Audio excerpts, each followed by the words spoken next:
ओम साईराम. ध्यान कसा करायचा आणि साईबाबांनी ध्यान कसा शिकवलाय, तर हा मला प्रश्न खूप दिवसांपासून पडलेला. कारण की सध्या ट्रेंड आहे युट्यूबवर पण, इतर सोशल मीडियावर पण, मेडिटेशन असं करायचं, टेक्निक्स ऑफ मेडिटेशन, ध्यान असं करायचं, वेगवेगळे गुरुज आहेत, वेगवेगळे त्यांचे वेगवेगळ्या मेथड्स आहेत. तर म्हटलं पण साईबाबांनी काय सांगितलंय आणि कुठे लिहिलेलं किंवा त्याचं मला एक प्रूफ हवं होतं की ही टेक्निक बाबांनी सांगितली मेडिटेशन. आणि ते परत शोधलं मी. युट्यूबवर एक चॅनल आहे, इंग्लिशमध्ये आहे तो.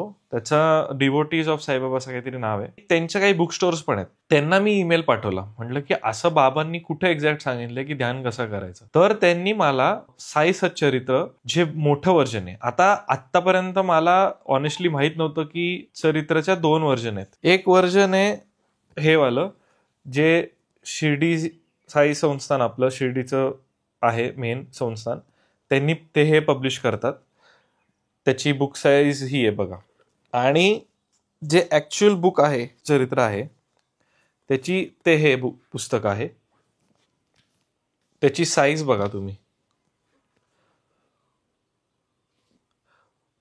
तर हे त्यांनी मला बुक रेकमेंड केलं. ते म्हणलं की ह्या पुस्तकात ह्या चॅप्टरमध्ये बाबांनी मेन्शन केलंय की कसं ध्यान करायचं. तर ऍक्च्युली ह्या साई सच्चरित्रात पण ती स्टोरी आहे आणि ती थोडक्यात मेन्शन केली आहे त्यांनी ध्यानाची. पण ह्या दुसऱ्या पुस्तकात त्यांनी डिटेल्ड मेन्शन केलंय. तर ती मे बी मोस्टली तुम्ही लोकांनी साई सच्चरित्र वाचलंच असेल. आणि बाय द वे हे 2 साई सच्चरित्र काय आहेत, कारण की हेमाडपंतांनी पण त्यांच्या साई सच्चरित्रात लिहिलेलं आहे. मला भीती वाटत होती की हे पुस्तक खूप मोठं होईल आणि मोठं झाल्यामुळे लोक पूर्ण वाचणार नाही. तर त्याच्यामुळे ही जी शिर्डी साई संस्थानांनी जी पब्लिश केलेलं बुक आहे ते छोटं वालं, तर ते त्याचं कारण ते की त्यांनी ठराविक गोष्टी छाटून त्या लिहिलेल्या आहे. हे जे दुसरं बुक आहे ते पूर्ण बुक आहे. त्याच्यात जे काय हेमडपंतांनी लिहिलंय ते अख्खं सगळं मेन्शन आहे.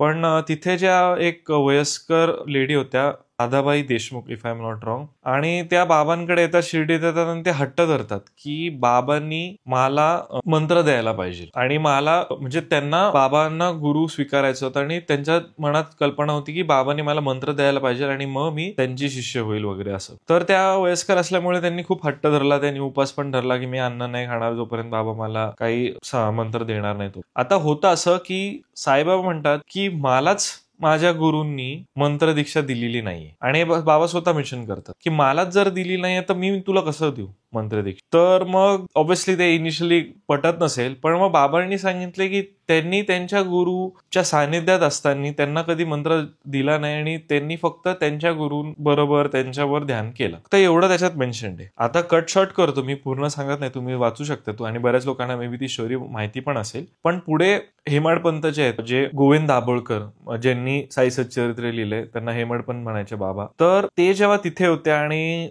बाबांचे पाय दाबत होते, आणि जेव्हा हे सगळं चालू होतं, त्याच्यात मग मध्ये तो एपिसोड आहे जेव्हा ते त्यांना पैसे आणायला लावतात, मग ते त्यांचे पाय दाबत होते, तेव्हा बाबांनी मेन्शन केलं की तुम्ही निर्गुण निराकार रूपावर, देवाच्या रूपावर ध्यान करा. पण बऱ्याच लोकांना मे बी ते अवघड जाईल किंवा जमणार नाही, म्हणून त्यांनी सांगितले की माझा जे मॅनिफेस्टेड फॉर्म आहे, म्हणजेच माझा जो सगुण रूप आहे, त्याच्यावर तुम्ही हेड टू टो, म्हणजे डोक्यापासून आपल्या पायाच्या अंगठ्यापर्यंत तुम्ही माझं ध्यान करा दिवस रात्र, जसं जमेल तुम्हाला तसं, उठता बसता तुम्ही मला तिथे बघा. आता आपण जेव्हा गुरुचं ध्यान करतो असं फॉर्म मध्ये, त्यांच्या म्हणजे बॉडी फॉर्म मध्ये, आणि जेव्हा तुमचं प्रॉपर ध्यान लागतो त्याच्यात आणि तुम्ही व्यवस्थित डिलिजंटली करतात, तर तेव्हा 3 ज्या गोष्टी असतात, जो मेडिटेटर आहे म्हणजे आपण, जे मेडिटेशन आहे जे आपण करतोय, आणि ऑब्जेक्ट ऑफ मेडिटेशन म्हणजेच बाबांचं रूप किंवा तुमच्या जे कोण गुरु तुम्ही ज्यांना मानताय त्यांचं रूप. तर ह्या 3 गोष्टी जेव्हा तुम्ही एका मेडिटेशनच्या पर्टिक्युलर स्टेज पर्यंत पोहोचतात, तेव्हा त्या 3ही गोष्टी कंबाईन होतात. म्हणजे